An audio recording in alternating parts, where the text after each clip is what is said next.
Hi guys, namalingki day ko kay Domingo karon nya klase na pud ugma, so wala na yung mamalingki kay balik naman kog trabaho. So kay kaulano na, so adto na tagkugon, so nana ko diri sa kugon. Og kapag mo sa kugon, sulod ta sa merkado anya saka day mi sa taas kay nalagi dito ang mga barato kaayo nga mga gulay, mga prutas na atanan dito.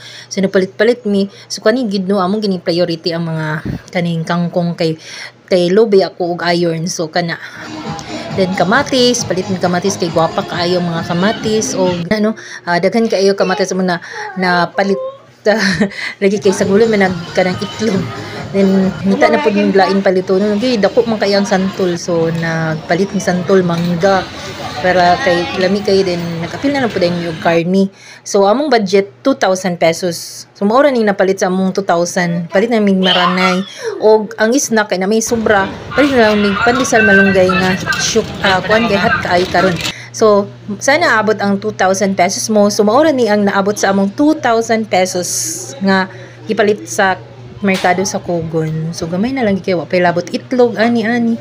Wapay labot oil, wala pa labot magic sarap, wala pa ipanakot. So, pero okay na lang kay gamay man sa damong rep. So, nag-igo lang po siya. Ipang pansak na tanan.